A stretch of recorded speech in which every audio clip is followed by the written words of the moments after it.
Hello friend, आप सभी का स्वागत है Vijit study point YouTube channel में।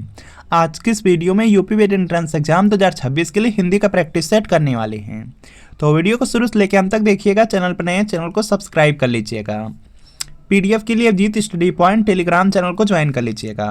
आज की क्लास में हम हिंदी के 32 प्रश्न करने वाले हैं और अगर इन 32 प्रश्नों में से आपके 20 प्लस प्रश्न बिल्कुल सही हो जाते हैं तो आप यूपी वेट एंट्रेंस एग्जाम को काफ़ी अच्छे स्कोर से पास कर सकते हैं। तो आज की क्लास से कितने प्रश्न आपके बिल्कुल सही हुए हैं ये कमेंट आज जरूर कीजिएगा।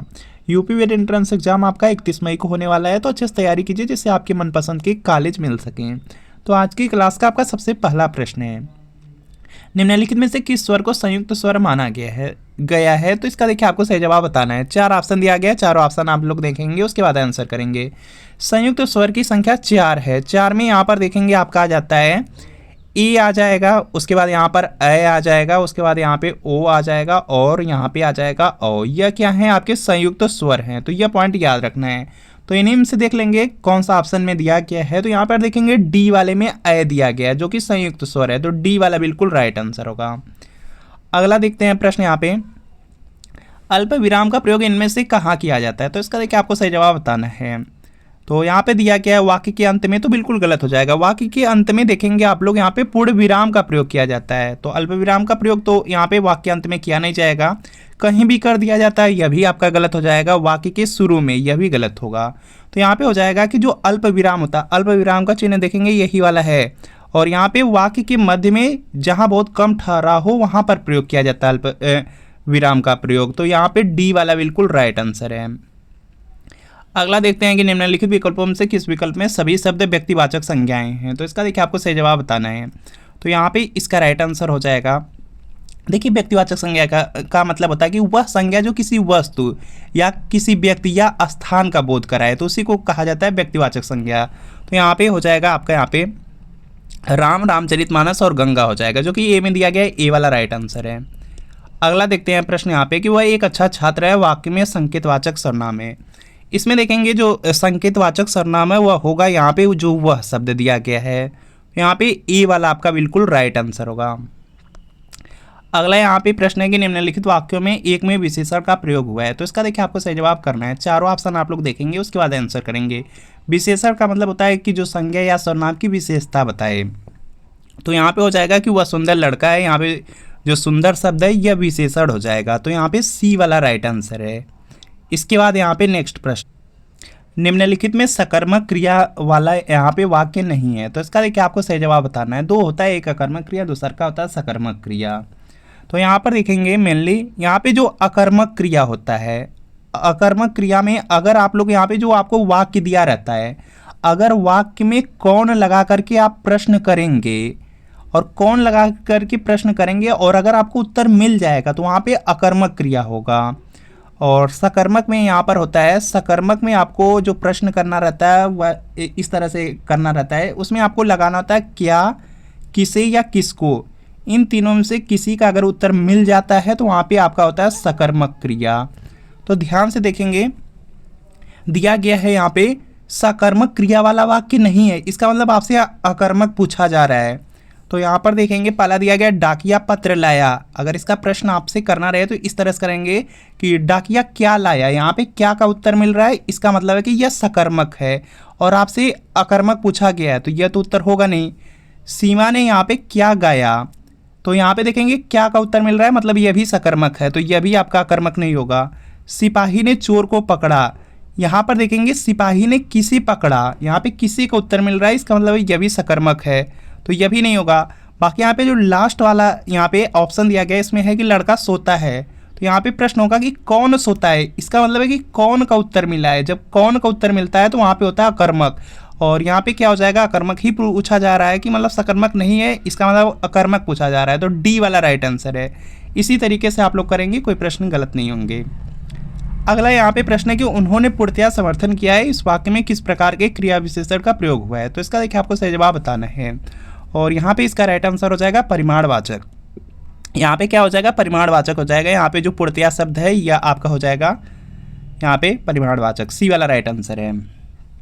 अगला यहाँ पे प्रश्न है कि स्त्रीलिंग शब्द अलग कीजिए। तो इसका देखिए आपको सही जवाब बताना है। तो यहाँ पे देखेंगे जो हरकत है, हरकत शब्द आपका स्त्रीलिंग शब्द है, तो यहाँ पे बी वाला बिल्कुल राइट आंसर है। जैसे आप लोग बोलते होंगे कि तुम्हारी हरकत हमें अच्छी नहीं लगती, तो हरकत क्या है, स्त्रीलिंग शब्द है। अगला देखेंगे यहाँ पे प्रश्न है कि निम्नलिखित में से कौन सा शब्द दोनों वचनों में समान रहता है, तो इसका देखिए आपको सही जवाब बताना है। जो देखेंगे यहाँ पे सरसों शब्द है, यह दोनों यहाँ पे वचनों में समान रहता है, सेम रहता है, तो बी वाला राइट आंसर होगा। इनमें से कौन सा प्रकार वर्तमान काल का नहीं है, तो इसका देखिए आपको सही जवाब बताना है। और यहाँ पे इसका राइट आंसर होगा सामान्य वर्तमान होता है, संभाव्य वर्तमान होता है, तात्कालिक यहाँ पे वर्तमान होता है, आसनभूत नहीं होगा, तो सी वाला राइट आंसर होगा। अगला है कि उसके द्वारा अपने भाई को पढ़ाया गया, इस वाक्य में वाच्य का कौन सा प्रकार है, तो यहाँ पे इसका राइट आंसर हो जाएगा कर्मवाच्य हो जाएगा। यहाँ पे देखेंगे जो क्रिया है वह कर्म के अनुसार लग रही है, तो सी वाला राइट आंसर है। कर्ता के अनुसार लगती कर्तृवाच्य, और कर्म के अनुसार तो कर्मवाच्य, भाव के अनुसार तो भाववाच्य। निम्नलिखित में से कर्ता कारक वाला वाक्य छांटिए, तो यहाँ पे इसका राइट आंसर हो जाएगा मोहन को जाना है, यहाँ पे यह कर्ता कारक वाला यहाँ पे वाक्य हो जाएगा, ए वाला राइट आंसर है। अंगोछा किसका तद्भव शब्द है, तो इसका देखिए आपको सही जवाब करना है, तो यहाँ पे इसका राइट आंसर आपका हो जाएगा अंग प्रोच्छा हो जाएगा, जो कि ए में दिया गया, ए वाला राइट आंसर है। यहाँ पे देखेंगे नेक्स्ट प्रश्न आपका दिया गया है, निम्नलिखित प्रश्न में 4 विकल्पों से उस विकल्प का चयन करें जो उपसर्ग से बने शब्द का सही विकल्प हो, तो इसका देखिए आपको सही जवाब करना है। और यहाँ पे इसका राइट आंसर हो जाएगा आपका यहाँ से, यहाँ पर देखेंगे जो व्याधि शब्द दिया गया है, व्याधि शब्द में देखेंगे वी उपसर्ग लगा है, तो यहाँ पे क्या होगा, डी वाला बिल्कुल राइट आंसर हो जाएगा। अगला प्रश्न है कि दिए गए शब्द का प्रत्यय ज्ञात कीजिए। प्रत्यय का मतलब होता है कि शब्दों में वह लास्ट में लगे रहेंगे, तो यहाँ पे इसका राइट आंसर हो जाएगा रनिवास दिया गया है, इसमें जो वास शब्द है यही प्रत्यय हो जाएगा, तो यहाँ पे ए वाला राइट आंसर होगा, वास प्रत्यय लगा है। आवर्तक का विपरीतार्थक शब्द है, तो इसका देखिए आपको सही जवाब बताना है। और यहाँ पे इसका राइट आंसर होगा अनावर्तक हो जाएगा। आवर्तक का जो विलोम शब्द है अनावर्तक होगा, बी वाला राइट आंसर होगा। अगला इनमें से कौन सा शब्द है जो आसक्त का विलोम है, तो इसका देखिए आपको सही जवाब करना है, तो यहाँ पे इसका राइट आंसर होगा अनासक्त हो जाएगा, जो कि ए में दिया गया, ए वाला राइट आंसर है। किनारा का पर्यायवाची शब्द नहीं है, तो इसका देखिए आपको सही जवाब करना है, तो यहाँ पे जो किनारा का यहाँ पे पर्यायवाची शब्द है वह तट होता है, या तो आप जानते होंगे तीर भी होता है और मुहाना भी होता है, कर नहीं होगा, तो डी वाला राइट आंसर है। अगला देखेंगे यहाँ पे प्रश्न दिया गया है कि जलवृष्टि के कारण चारों ओर हरियाली छा गई, वाक्य के रेखांकित शब्द की जगह कौन सा पर्यायवाची शब्द उपयुक्त हो सकता है, तो यहाँ पे इसका राइट आंसर होगा जलवृष्टि का मतलब होता है वर्षा, ऑप्शन नंबर बी वाला बिल्कुल यहाँ पे राइट आंसर है।